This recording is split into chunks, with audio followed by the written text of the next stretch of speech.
There is a place where you can always go. Come with me.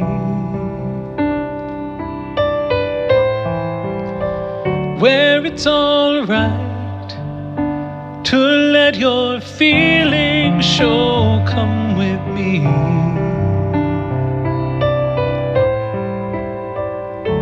What a pleasant journey. It isn't very far.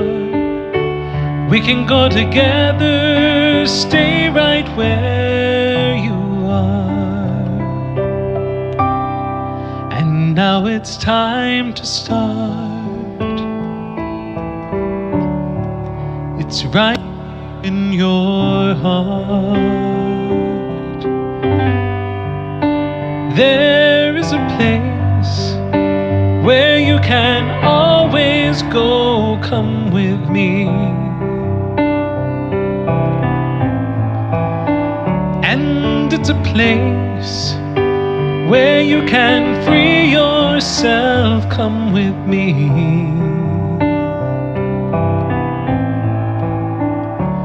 And you know it's waiting, not so far away.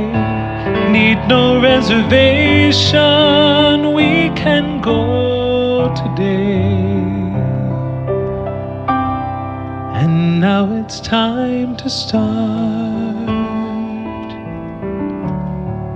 It's right here in your heart.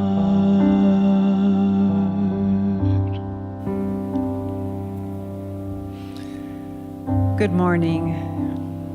My name is Reverend Nina Clark. I had to check and read that and make sure who I was this morning. But my name is Reverend Nina Clark, and I am so happy that you are here with us this morning on the first Sunday of 2021. Welcome. We're so glad you're here with us. Happy New Year. Firsts. How delicious firsts can be. The first smile, the first step, the first word, a first kiss, the first time you try some strange new food, the first day of a new year.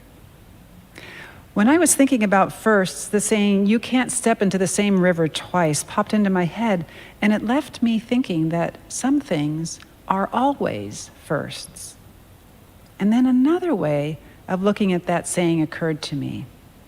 The same you can't step into that river twice. Not that it's never the same river, not just that way of looking at it, but it's never the same you. In that same way, you're not the same you were yesterday. Things happened between now and then that changed you, even just ever so slightly. So today, you are new. Today you can begin again. What will you do with that? Shall we pray together? Wherever you are in your home, couch or chair, floor or bed, make yourself comfortable. Take a breath with me and allow your body to relax.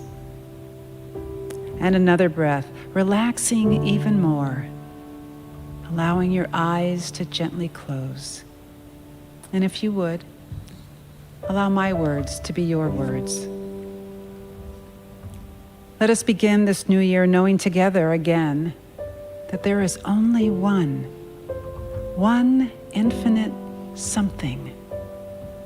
One infinite, which means that there is nothing else. Nothing else. Which means nothing can oppose it, for there is nothing to oppose it. Which means there is nothing for it to oppose, for there is nothing to oppose. It is all there is. It being all that is means that I am of it, that you are of it, that we are of it by necessity, because there is nothing else out of which we can be made. Which means it does not and cannot oppose me. It does not and cannot oppose you. It does not and cannot oppose us. because we are of it, and it cannot oppose itself. There is always and only God. This is principle. This is unshakable. This is foundational truth. And so with this breath and this, I affirm that God is right here where I am, in this breath, in the beating of my heart, in the stillness within, in the noise without. It is what moves my blood. It is what stirs my soul. It is what gives me life. God's guidance is in the choices I make, is already mine, because God is only expressing itself as me. God is the one life and the one guide, and so I know that this one intelligence lives and guides me as me. And knowing this to be true, I let the wisdom that is God give rise to my thoughts, give rise to my choices. I no longer choose from a place of fear, from a place of smallness, from a place of lack. Knowing this to be true, I let the love that is God guide my words and my actions. Allow this to be your bedrock for the upcoming year. Allow this to be the truth that you tell yourself when you wake up in the morning.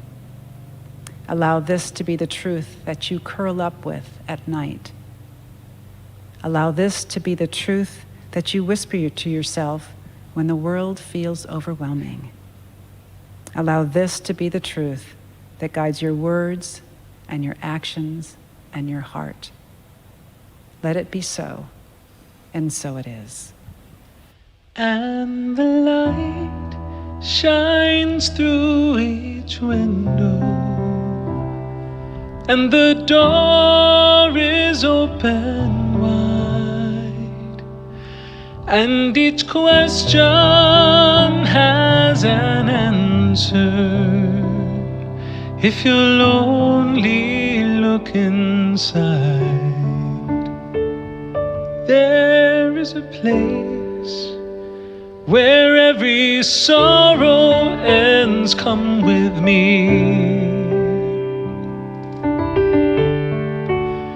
where every hope and every truth begins. Come with me.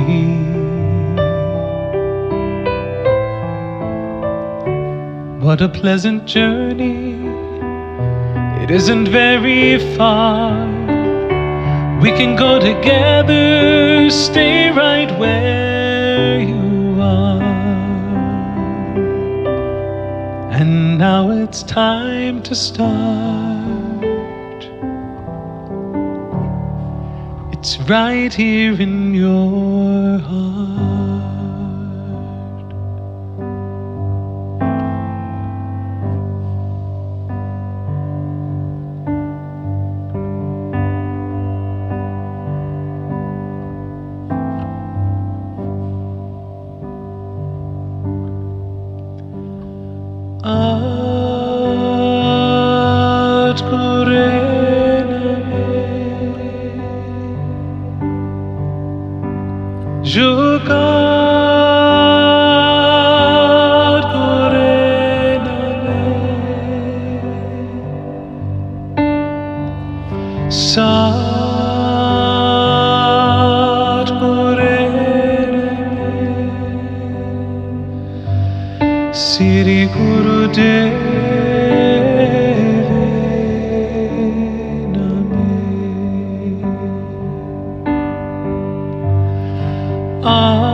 Siri Guru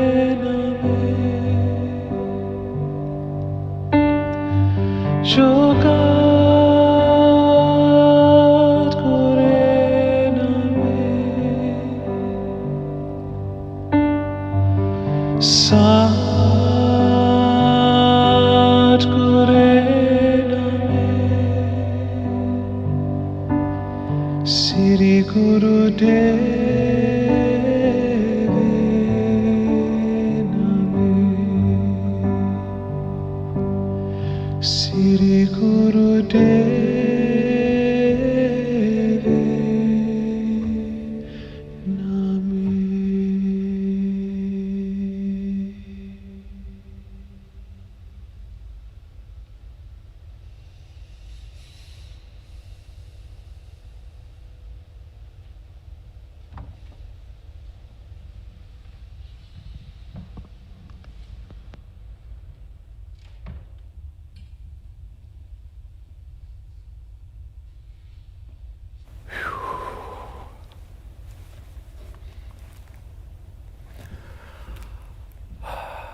Good morning, Unity in Lynnwood. I'd like to begin by thanking Reverend Nina Clark and the crew who generously gathered yesterday and cleaned our greater community. For those who are local, you will know what this means, who cleaned our greater community's street from the church to the I-5 corridor on the south side of the mall. For your generosity of hand, for your generosity of heart, know that you are, my dear friends, immersed in gratitude. Unity in Lynnwood makes a difference in its community.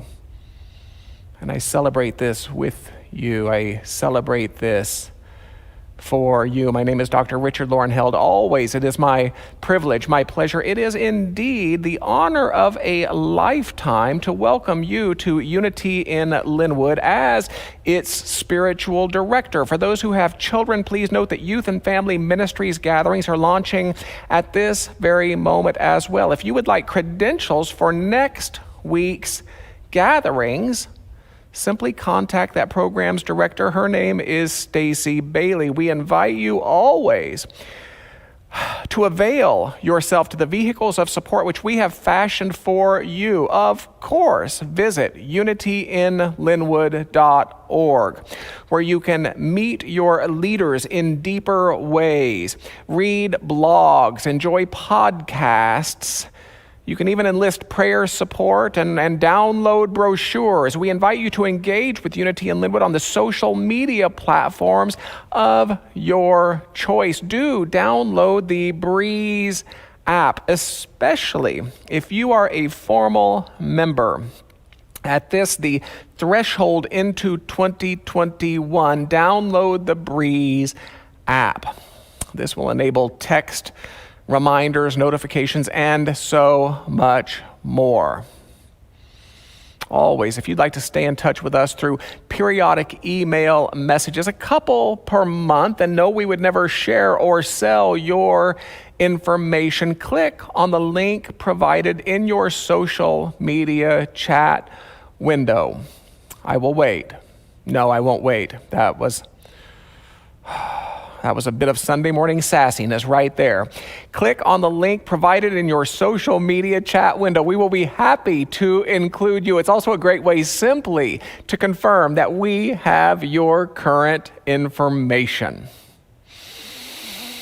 Always, if we can assist you with any or all of the above, click or call, write or ring. A member of our staff will delight in the opportunity to assist you and to reconnect.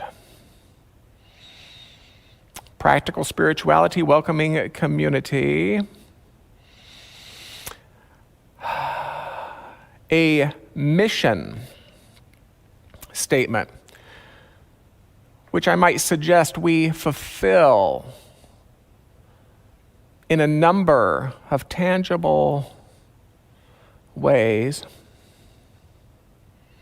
It's a mission statement that is admittedly short on word, but so very broad in implication. Practical spirituality, something I can use, something that would somehow inform my daily life. Yes, that's what we mean. Welcoming community. Does that mean me? Yes. Yes, it means you. It means for all the ways we would separate one from another, we will seek to come together. Every week, I like to support this mission statement with one of the 6 bullet points which we developed in conversation with your board of trustees beginning in late 2014. Yet again, where does the time go? Take a deep breath. Does this belong to you? It reads as follows. We teach the unity of all life, transcendent of culture, era, or religion, or lack thereof. I love that one. If you would like prayer, start the process simply by writing prayer@unityinlynnwood.org. A member of our prayer ministries will happily contact you with next steps. Please do include a telephone number. And finally, if you are new to Unity, if you are newer to Unity, or newer to Unity in Lynnwood, we would love to send you an inspirational booklet that we call Daily Word. Click or call, write or ring, include a mailing address, and we will simply send it through the mail. Words of invocation.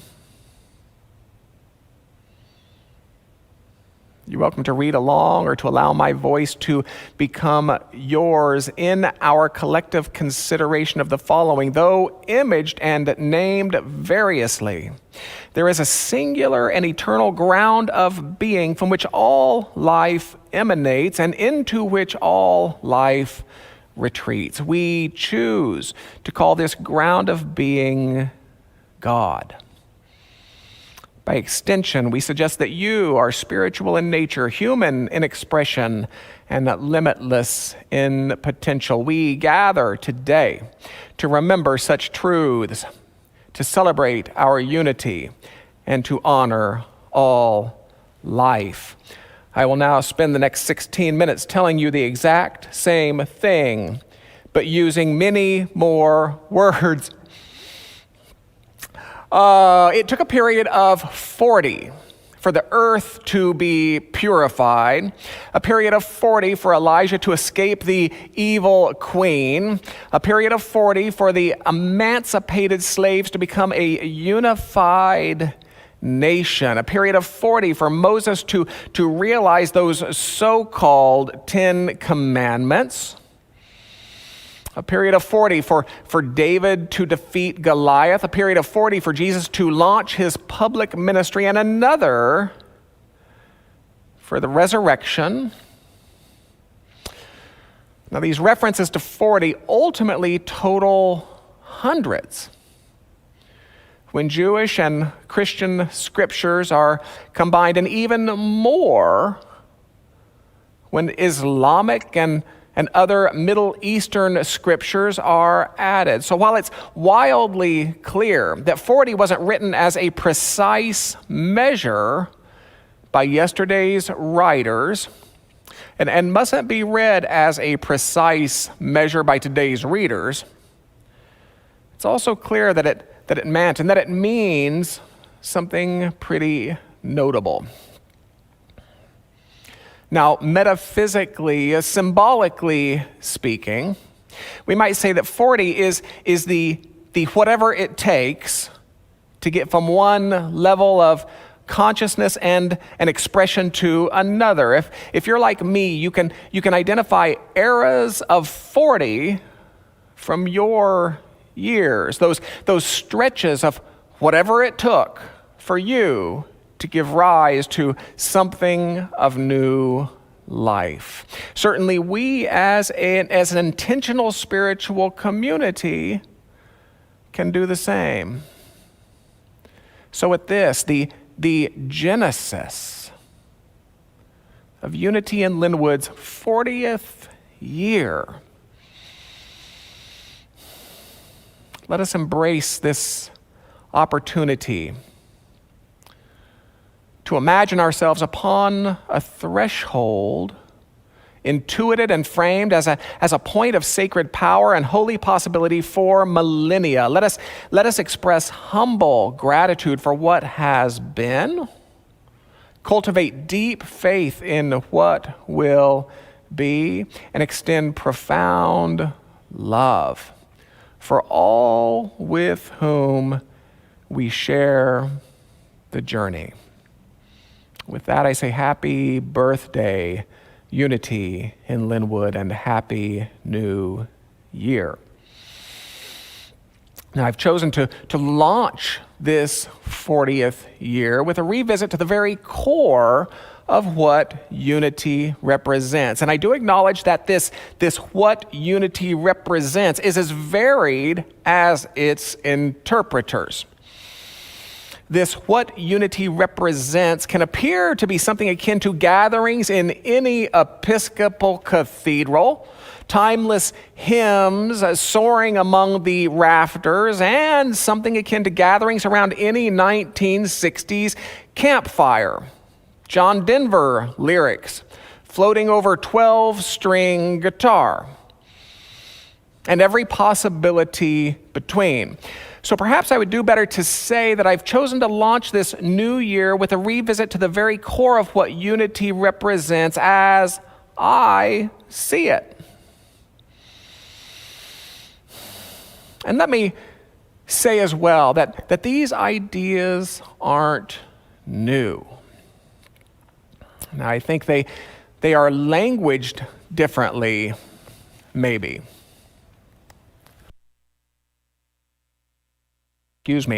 Humanity's attempts to describe those realities and dynamics which seem to exist beyond those so obvious to our human eyes have always reflected humanity's understanding and era and geography and condition and culture and even its needs and desires. That a gathering people would language gods of weather and fertility, and that a hunting god would language gods of stealth and cunning, and that a warring people would language gods of might and conquest. It doesn't so much speak to God, you see, as it speaks to humanity. And that a modern people would language God as judgmental, moody, fickle, punitive, as having one chosen religion, one favorite people, even one or two legitimate holidays. Doesn't so much speak to God as it speaks to humanity. So I think these ideas are languaged differently, maybe, because in our newfound awareness of this tendency to project self onto those realities and dynamics which seem to exist beyond those so obvious to our human eyes, we have at long last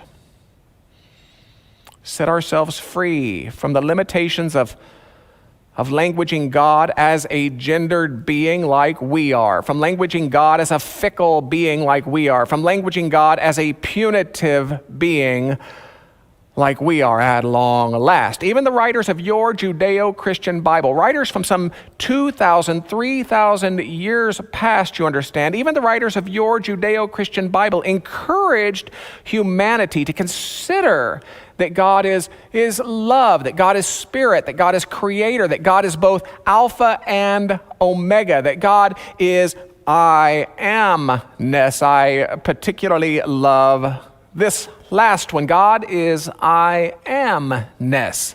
Even the writers of your Judeo-Christian Bible, some 2,000 and 3,000 years past, would have us stretch beyond a purely humanized God. So it's not so much that unity is early as it is that unity is late in languaging, that there is one ground of being from which all form emanates, from which all form individuates, and into which all form ultimately retreats. In other words, unity would suggest, rather than a paradigm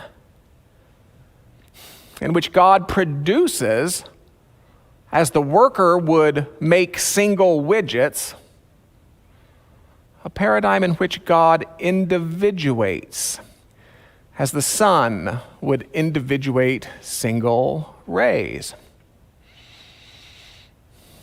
And this paradigm speaks to the very core of what unity represents. It speaks to the very core of what unity represents, for it suggests that there is one ground of being from which all form emanates, and since you are emanating, check yourself, since you are emanating, you must be of it, and I must be of it. And there's no mistake you've made. There's no flaw you've revealed. There's no failure you have endured. There's no injustice you've perpetrated that could make this any less true. And there's no religion you've adopted. There's no morality you've demonstrated. There's no triumph you've achieved. There's no equity you have established that could make this any more true. Said in the language of our more traditional brothers and sisters, we are all children of God, and there's really nothing you can do about it.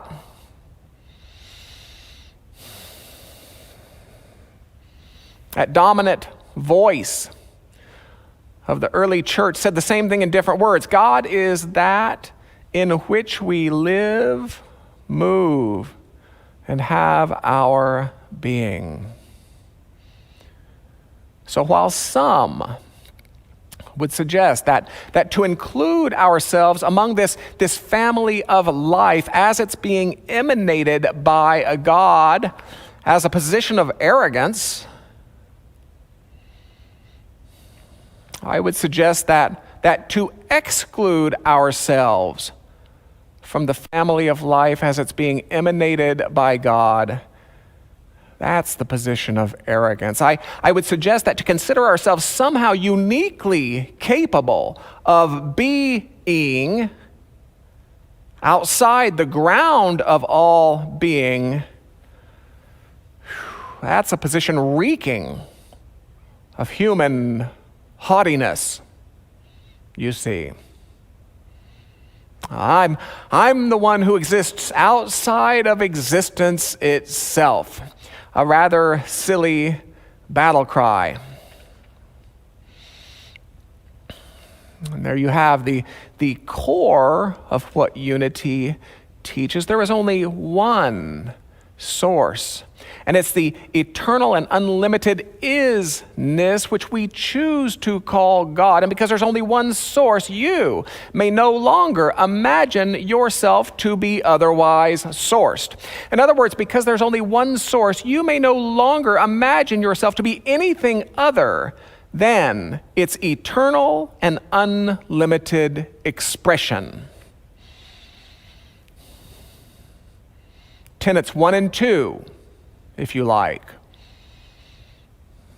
Or as I like to summarize them, God is,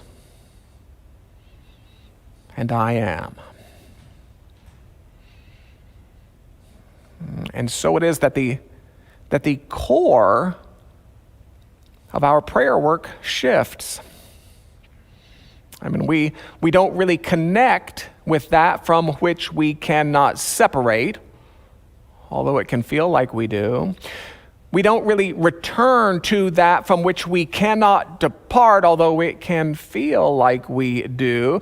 We don't really find that which cannot be lost, although it can feel like we do. The core of our prayer work shifts from connecting to surrendering, from returning to remembering, and from finding to accepting. The core of our prayer work shifts from manipulating a thing out there to awakening an awareness in here.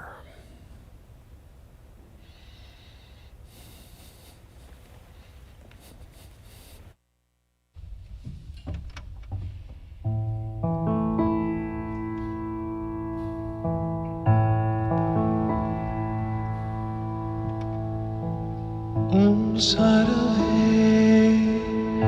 bhavantu sukhina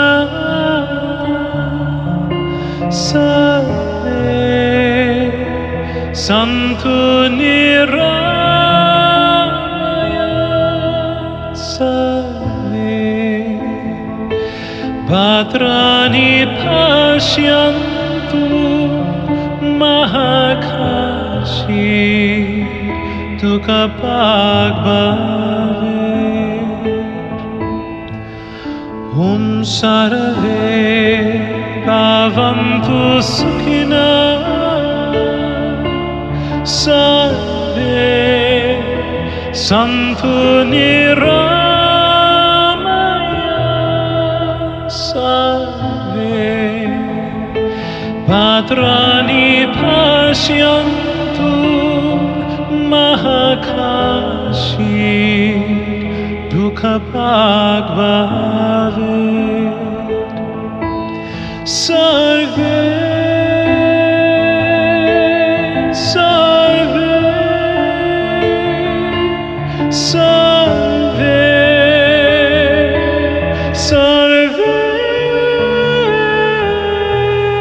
Sarve Sarve Om Shanti Shanti Om Sarve Bhavantu Sukhina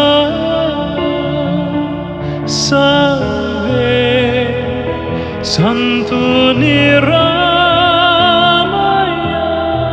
Sarve Bhadrani Pashyantu Mahakashi Dukkha Bhagavir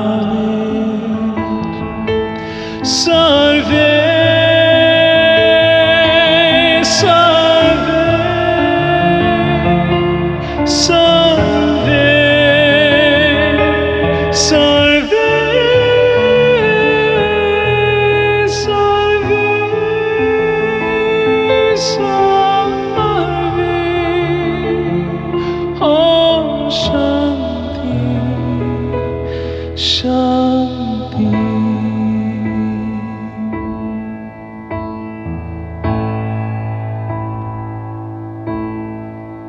Oh, my beloved,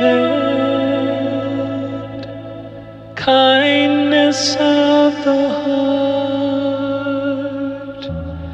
breath of life, I bow to you, and I'm coming home, and I'm coming home. And I'm coming home, and I'm coming home.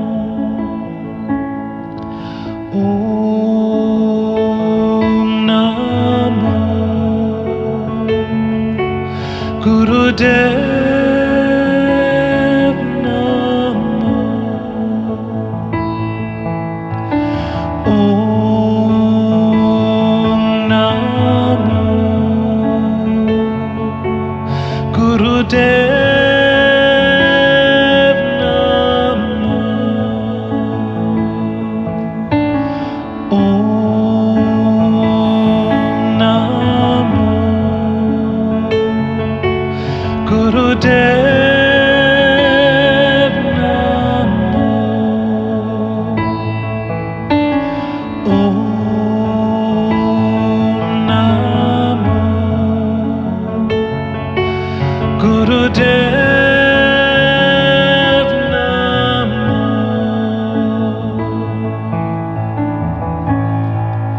Gurudev Namo.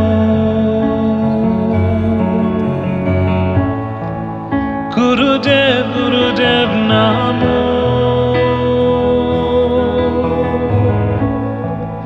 Gurudev Namo.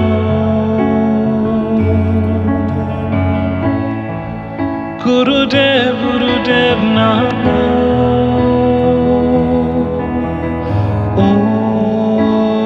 Om Namo Gurudev Namo. Om Namo Gurudev.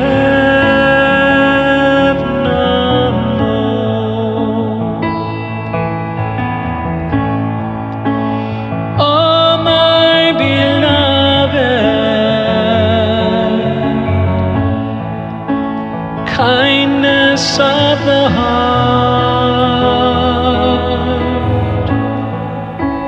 breath of life,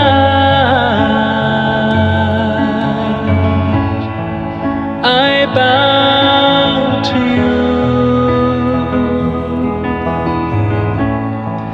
divine teacher.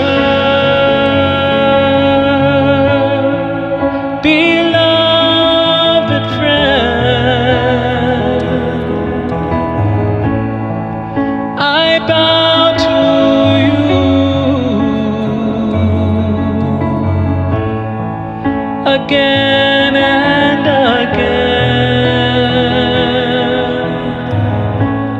Lord is sitting on the water, beyond time and space. This is your way. This is your grace. Om Namo Gurudev Namo. Om Namo Gurudev.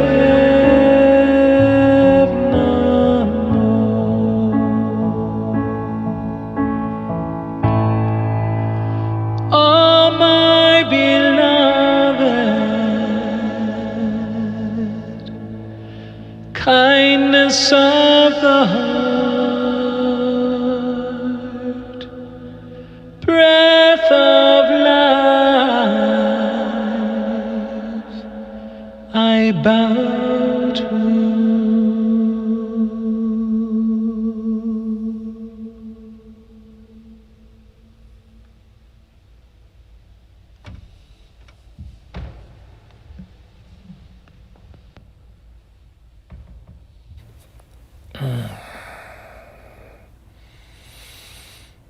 So this is the core of my prayer work, and I suggest it as a core for yours. God is. I am. In fact, sometimes I think our dabbling beyond God is and I am frustrates the divine mechanisms more than it helps them. Sometimes our countless answers, complete with our egoic attachments, become the very blocks to that which knows how to support and sustain its expressions, you included. It was Jesus who likened us to lilies and to sparrows in his attempts to suggest that if God knows how to support and sustain flowers and flyers, God knows how to support and sustain us. Now, I can't speak for you, but what I can tell you is that the walls of my childhood home didn't echo with the messages of you are the eternal and infinite emanation of an eternal and infinite God. You are the eternal and infinite emanation of an isness that knows neither beginning nor ending. You are the eternal and infinite emanation of an isness that knows how to support and sustain its expressions, you included, and as such, you are fundamentally limitless. You are wildly powerful, inherently worthy, and fully supported. There is an affirmation for you right there. I am fundamentally limitless, wildly powerful, inherently worthy, and fully supported. Work that one this week. Yeah, the walls of my childhood home didn't echo with that. And I don't imagine yours did either, but imagine if they had. Imagine how your life might have been different if something of your divine pedigree had been affirmed. And imagine how tomorrow might be different if today's children were raised in an affirmation of their potential, their capacity, their value, their possibility, instead of the outdated and destructive ideas of early church patriarchs who often sought little beyond religiously legitimated control of the masses. Imagine if today's children were raised in an affirmation of original blessing instead of original sin. Now, I suggest that it would change everything. Imagine if today's children were raised in the consciousness that behind the faces we wear, behind the genders we claim, behind the orientations we assume, behind the ages we earn, behind the cultures we reflect, and yes, behind the traditions we practice, there is but one. Imagine if today's children were raised in the consciousness that behind the countless differences which appear at this level of reality, we're ultimately all made of the same stuff, and that it's really good stuff. Imagine the compassion that would spill into every earthly decision, no matter how seemingly mundane. Imagine how life might fall madly and spontaneously in love with life. I suggest that it would change everything. Imagine if today's children were raised in the awareness that to honor life, whether yours or another's, is to honor God. That in fact there is no way to dishonor life and to honor God. That there is no way to disregard your life through mediocre living and to pretend to honor God simply by attending some Sunday service. There's no way to disregard another's life through habitual behavior, selfish motivation, egoic preservation, and to pretend to honor God just by performing some prescribed rituals. Imagine if today's children were raised in the awareness that to honor life, whether assuming the form of people or animals or plants or stones, is to honor God. The latter gospel said it this way: those who would love God would love each other. I suggest that this would change everything. Imagine if today's children were raised in the understanding that their highest nature is life. And that while their grandparents may have spoken of life and death as opposites, they might grasp birth and death as better choices. Birth being the vehicle for life's entrance into this grand adventure, and death being the vehicle for life's exit from this grand adventure. Imagine their earthly journeys, whether short or long, not tinged with the fear, the hopelessness, the failure of dying, but saturated with the joy, the grandeur, the adventure of living. Imagine if today's children were raised in the understanding that physical death isn't so much of a failure of endings as it is a triumph of beginnings at those moments when physical bodies no longer support spiritual activities. Oh, I suggest that it would change everything. Imagine if today's children were raised in the consciousness that accepts the new frontier of spiritual seeking, if you will, as one that holds the welfare of we to be on par with the welfare of me. That by virtue of our deepest or our highest nature, we are indeed caretakers, each for the other, either accepting or denying this reality and this very real responsibility with every choice, no matter how mundane some of those choices might appear to be. Perhaps this is a gift of today's unwelcome visitor.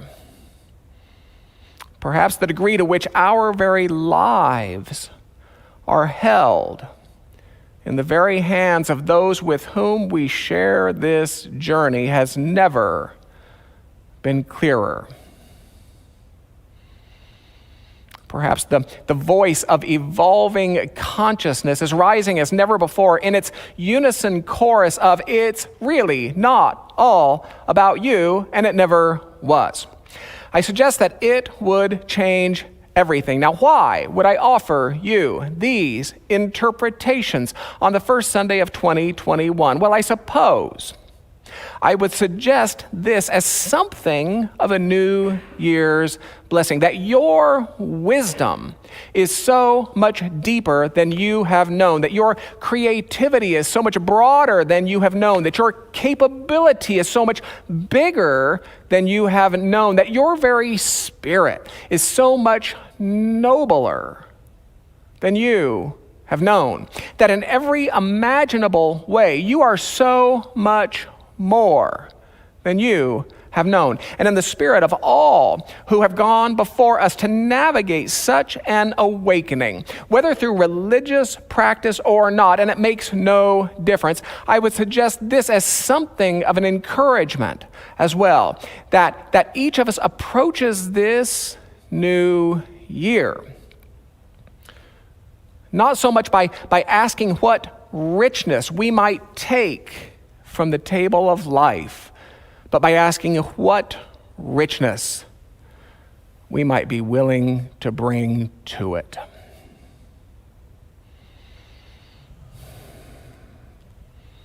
Let's take a deep breath together. And for a minute or two,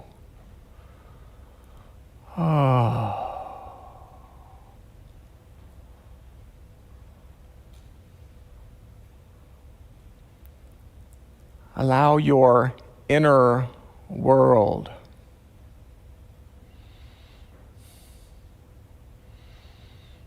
to consider such a blessing.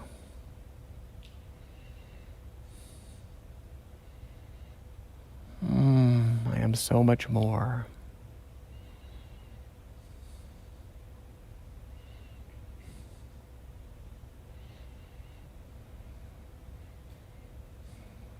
Allow your inner world to consider an encouragement.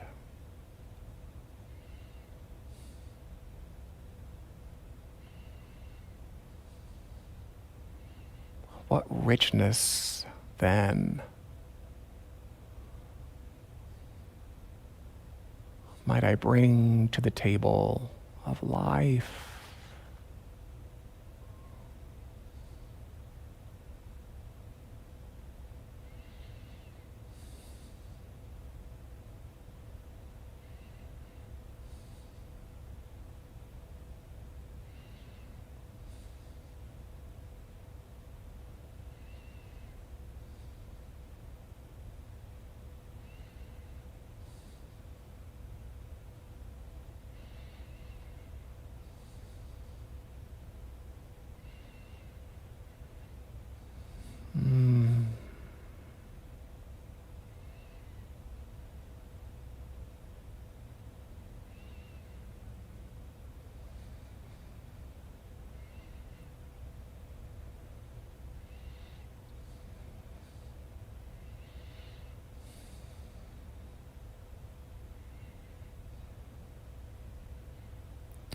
And always let us respond by welcoming a sense of gratitude.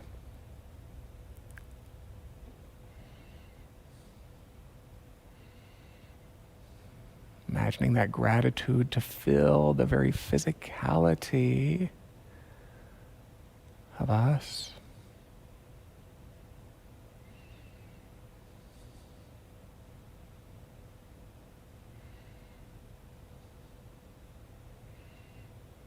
And to color the remainder of our days with its sweet fragrance.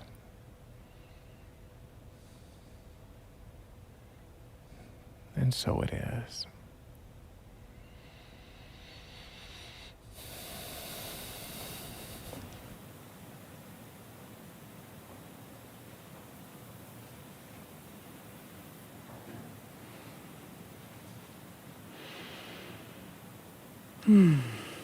Thank you, Dr. Richard. God is, I am. This part of the service that we refer to as offertory is really a time for us to intentionally stand in the flow of substance. God is, I am.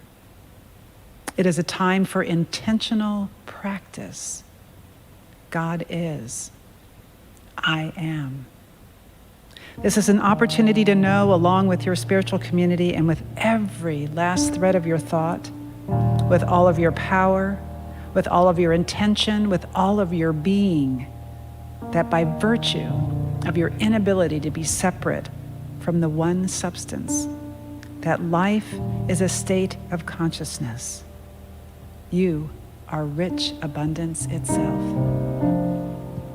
You are life in abundance, wisdom in abundance, power in abundance, love in abundance. Indeed, all that God is, you are in abundance, richly endowed simply by virtue of your inability to be separate.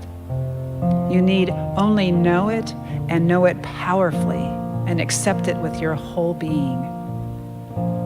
So in this time of virtual community, let us join our hearts and minds together and bless our individual offerings from where we are, knowing that we are one. And then while Matthew enfolds us with his beautiful voice, you'll have time to access the text to give or online donation option that will appear in your social media chat box window. So if you would, go ahead and take your offering. If it's material, go ahead and hold it in your hands. And if it's an intention, go ahead and hold it in your hands, knowing that both are both equal symbols of substance.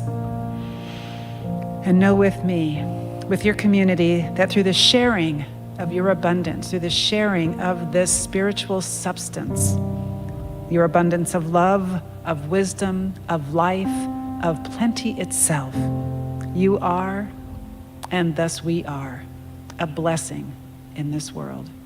And so it is. Blessed always, blessed always, for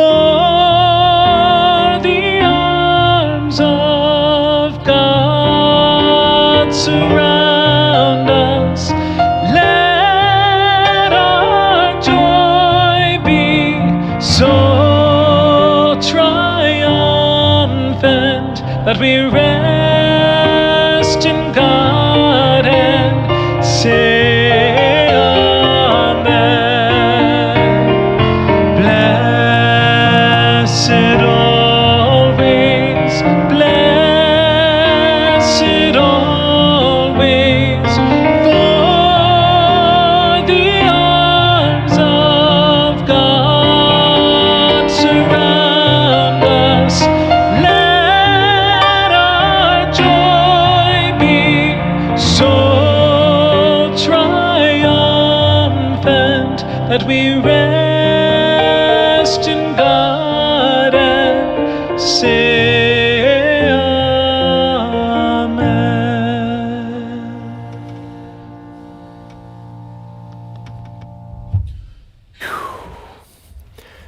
The words of Reverend Nina Clark were, there comes a point at which we must accept it. There comes a point at which we must say yes, that indeed there is a point of human choice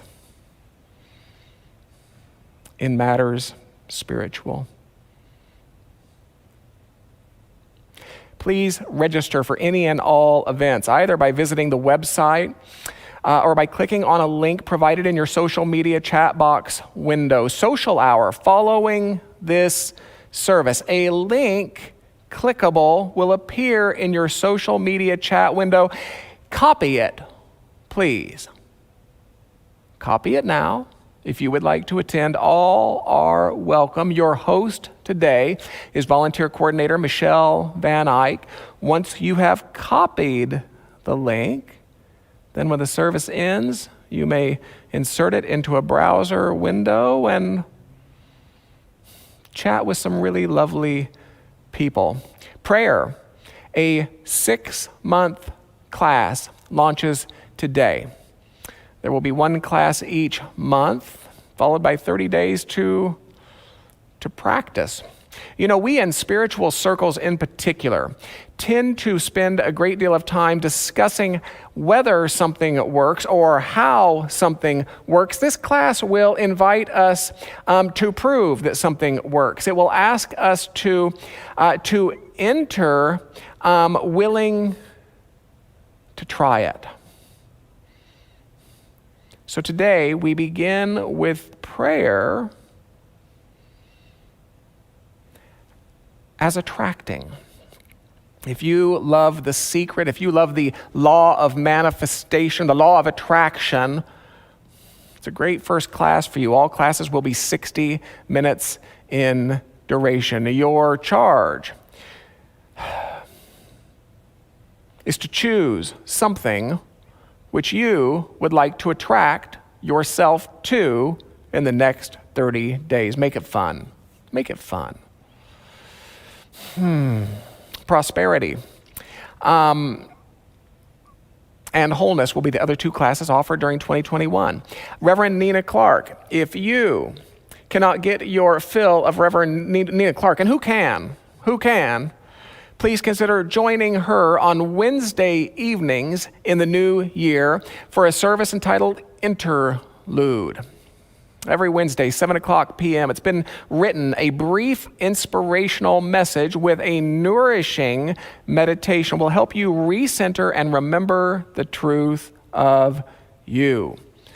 I'm looking forward to that. That begins this Wednesday. Thank you, Reverend Nina Clark, for doing that. Your Health and Wellness Ministry co-chairs Linda Babin and Nancy Joy Callahan offer a health and wellness ministry support group. It begins on the 13th of January, 4:00 p.m. Pacific. All are welcome. It will close after the second session.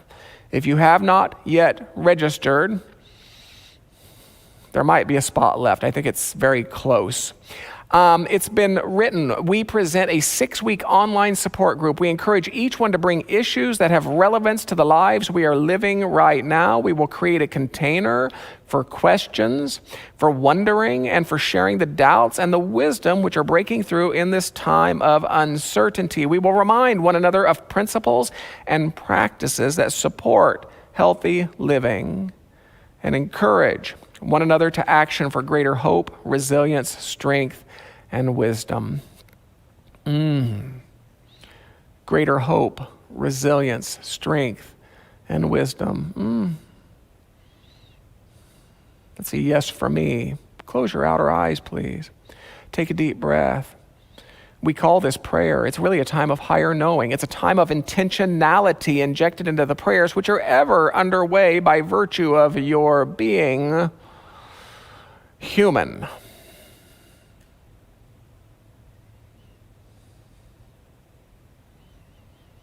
So we allow the breath to slow us as we conclude our time together. And in the words of our traditional brothers and sisters, we turn our attention to God. We turn our attention to God. For us, let us accept this as a call to turn our attention to life, experienced at the very heart of us. Let us interpret this as a call to place our attention upon a sufficiency, upon that realm of reality that knows how to support and sustain that which it is living. Let's interpret this as a call to place our attention upon wisdom.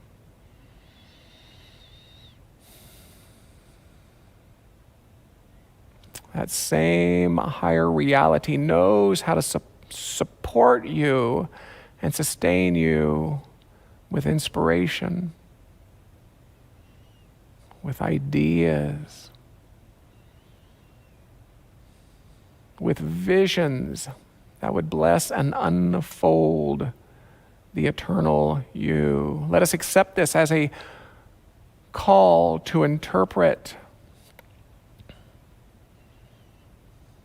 God as a harmony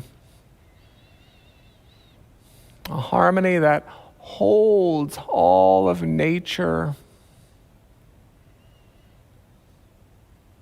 in balance and would do the same in our lives. Harmony, ever seeking to be made real, to be proven, to be demonstrated in this world of form through human hearts such as yours, through human hands such as yours. This is where we place our attention. We place our attention on all that we hold God to be. And when we reopen these human eyes of ours and return to our daily lives of doingness, we do not abandon this remembering, but we allow it to come forth. We allow it to become the way through which we embark upon our doing. We do not bring our human circumstances to God, in other words, but let us bring God into our human circumstances. And we close this time of decision, as we always do, with sung words of blessing, with sung words of farewell. May the long time sun shine upon